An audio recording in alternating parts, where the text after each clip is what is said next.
dear beloved, Boss Mike Cervera.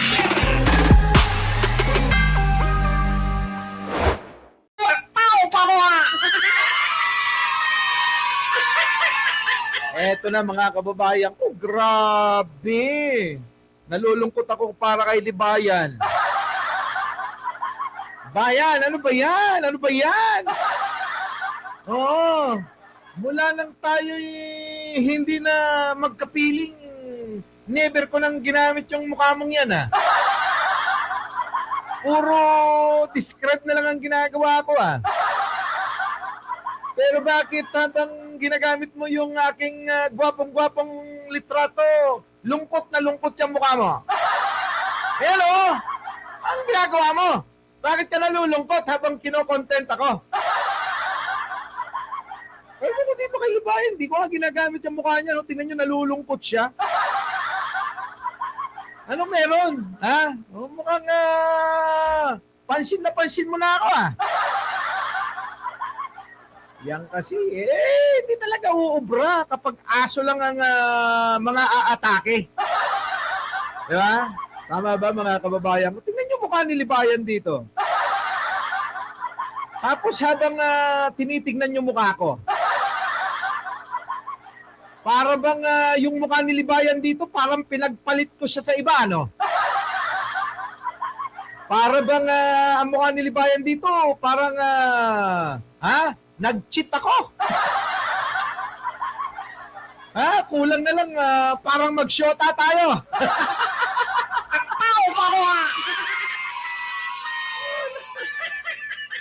Uy, Libayan, ang lungkot talaga ng mukha mo. Hindi ako sanay ng ganyan, oo.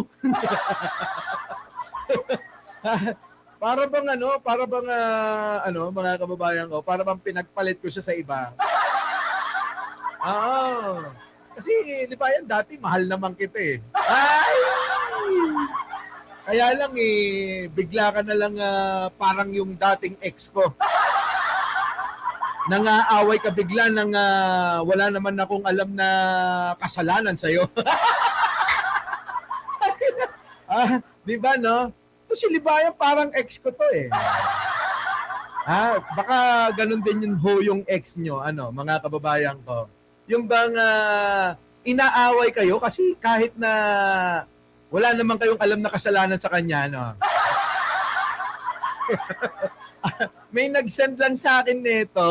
Oo. May nag-send lang. Sabi, Boss Mike, Sabi ko, ano yan? Anong meron dyan? Sabi niya wala, kino-content ka. Oo, wala naman akong panahon manood sa mga yan. Diba? Oo, ayoko naman makisama sa mga walang loyalty sa jowa. Ay! Ibig ko sabihin, walang loyalty sa jowa. Feeling ko kasi kami na. Feeling ko dati kami na mga kababayan ko eh. Bigla na lang feeling ko nawala na yung pagmamahal niya.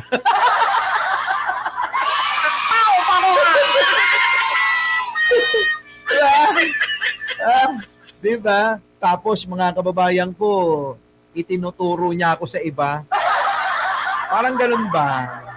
Parang ganun ba yon mga kababayan? Tapos parang pinagbintangan akong, kung ihalimbawa natin sa magjowa, parang pinagbintangan niya ako na sumama na sa iba. Siguro tinutukoy niya si Attorney Claire, di ba?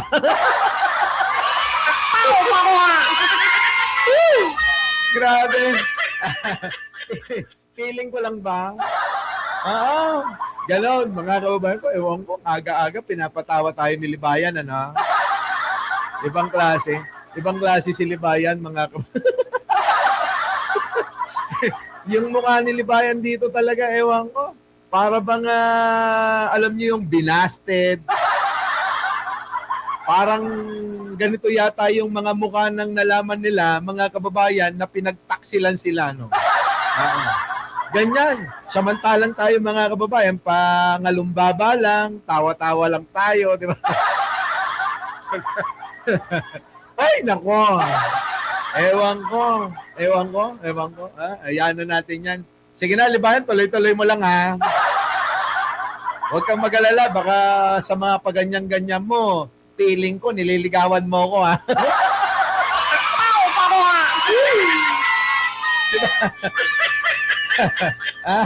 Feeling ko parang nililigawan tayo ni Libayan, ano?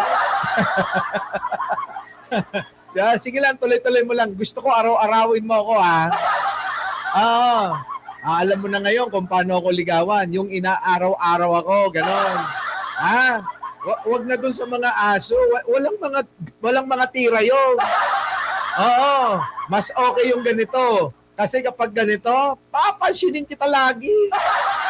Oo, sa mga ganyang ginagawa mo, pinapakilig mo ko.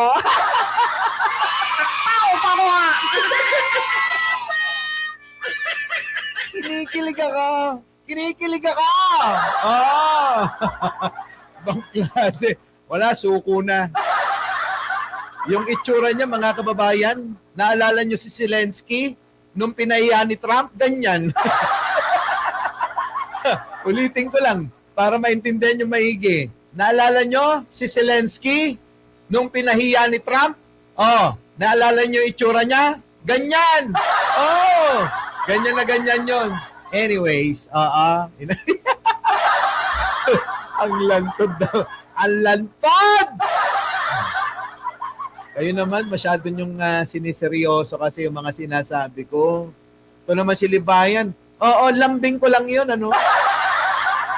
Oo, walang kahit anong ibig sabihin yun. Ano ka ba? Wala. Masyado yung siniseryoso. Yung mga sinasabi ko, walang ganon.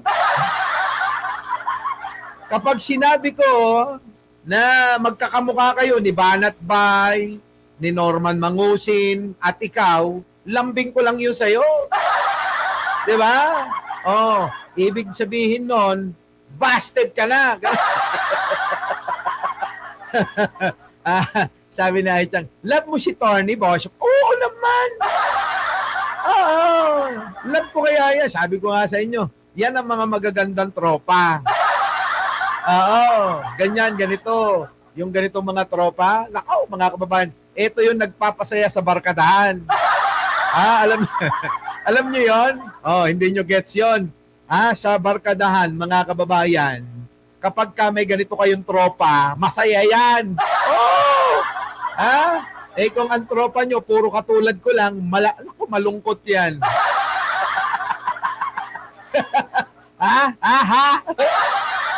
Walastik. Diba? Saya-saya, oo. Ewan ko. Bakit? Ano ba? Kino-content mo ba ako dito? Nagtatanong lang ako. Para bang kapag yan, no? Tulad. Kita mo naman, no? Para bang gusto mo pang itabi yung mukha ko sa mukha mo, Ito, match mo, Libayan, tingnan mo to. Ayan, yan. Babae na, pero Kita mo? Lamang-lamang ka rito. Oo, kasi, meron kang maputing buhok. Ito, wala na, kahit maputi, ubos. Tingnan mo, ganito, tingnan mo katwiran nito, mga kababayan ko, Katwiran neto, tingnan nyo, pasensya na raw. pasensya na mga kababayan na, pero baba na tayo ng bahagya dito. Alam niyo po, matagal ko na pong sinasabi sa inyo na wag po kayo maniniwala sa mga vlogger na anti-Marcos ngayon. Naku, wag daw kayo maniwala sa mga anti-Marcos ngayon. Sino ba yung mga yon? Di sila. Sino? Sila Libayan. Sino pa? Sila Banat Bay. Sino pa? Meron pang ilan dyan. Yung mga dating mga ayaw na ayaw kay Kibuloy, nandoon na sila ngayon. Kahit nga po yung pulburon video na yan, hindi po ako pabor dyan. Doon sa video, hindi po. Kita nyo, yung pulburon video daw, hindi siya pabor dyan, mga kababayan ko. Ito yan. Kasi etong mga ito, gagawa ng propaganda, hindi sila magkakasundo-sundo. Nakuha nyo, mga kababayan ko. Itong grupo nila Banat Bay, diba? Mga kababayan ko gagawa sila ng propaganda. Hindi naman nila mapangatawanan. Kasi kontra-kontra sila. Yung iba sasang-ayon, yung iba hindi. Katulad niyan, naglabas sila ng peking video. At ito na naman, naglalabas na naman sila ng peking litrato, peking larawan na ang Pangulo at ang First Lady daw ay mga kababayan nagdodroga at meron pang hubaran. Hindi sila sundo-sundo dyan sa paggawa nila ng mga propaganda. Oo, ito naman ang kagandahan dito kay Banat Bay. Dahil hindi niya trip yung mga naglalabas niyan, hindi niya inaayunan. Pero kapag trip niya, sasakyan. Diba? Kulang na lang maging megastar yan. Ano sasabihin niyan? Sakay na! Ganon! Sino nakaalala nun? Baka hindi nyo pa naalala. Naku, baka hindi nyo maalala yun, ha? Yung bang, sakay na! Diba? Si megastar yun. Diba? Wala mga kababayan ko, sabog-sabog ang mga Duterte, supporter at mga vlogger. Yun. Kahit nga po yung pulburon video na yan, hindi po ako pabor dyan. Doon sa video, hindi po ako naniniwala doon. Kaya sana mag-ingat-ingat po tayo. Ingat po kayo sa mga ganyan. Tayo mga Duterte. Kita nyo, pero kapag tinanong nyo, yung mga DDS cult, yung mga DDS na mga dumadalaw dito, sasabihin nila, bangag adik, eto nga si Banat pa yung hindi nga naniniwala. Diba? Yan, mga kababayan ko, ang kaibahan sa atin. Malayong malayo. Kahit pa ang iharap nyo sa akin ay itong 3 itlog. Sino yan, Boss Mike? Di si Libayan, si Banat Bay, at si Norman Mangusin. Walay mga kababayan ko yan, parang ganito lang yan, igano! Diba? Hindi uubro tong mga to. Diba? Si supporter ay talaga mga nagpapakalat ng fake. Kayo yun, nagpapakalat ng fake news. Alam mo yan. Ayan si Banat Bay ay aminado na ang kampo ng mga Duterte ay nagpapakalat talaga sila ng fake news. Kasama na nga po dyan, etong pulburon video, etong isa pa mga kababayan, bagong-bago, yun daw hubad na larawan na si First Lady daw yun, pero kapag kain yung sinom, kamukha ni Hanilet. Di ba? So, alam nyo na mga kababayan ko. Paano na, Libayan? Yan naisingit ko tuloy si Banat Bay. Yun talaga, tingnan mo. Subukan mong magpakalbo. Subukan yung magpakalbo, 3, Libayan, Norman Mangusin. At saka si Banat Bay, ay nako, magkakamukha talaga kayo. Diba? Pero mga kababayan ko, hayaan na natin yan. Tanggalin na natin. Gusto ko araw-arawin ako niyan, mga kababayan. So, balikan natin to. Mga kababayan pero Tignan nyo mga kababayan, ang kampo ng mga Duterte, hindi nagkakasundo-sundo sa mga propaganda. Ito yung sinasabi ko. Tignan nyo maigi. pero baba na tayo ng bahagya dito. Alam niyo po, matagal ko na pong sinasabi sa inyo na wag po kayo maniniwala sa mga vlogger na anti-Marcos ngayon. Kahit nga po yung pulburon video na yan, hindi po ako pabor dyan. Doon sa video, hindi po ako naniniwala doon. Kaya sana mag-ingat-ingat po tayo. Ingat po kayo sa mga ganyan. Tayo mga Duterte supporter ay talaga mga nagpapakalat ng fake. Di ba? Nagpapakalat talaga sila ng fake news. Aminado naman si Banat Bay dyan. Yung mga fake news nila, mga kababayan ko, lahat yan, mga kababayan, propaganda lang nila. Gusto lang nilang sirain ang manong bongbong natin. Diba? Our beloved Boss Mike,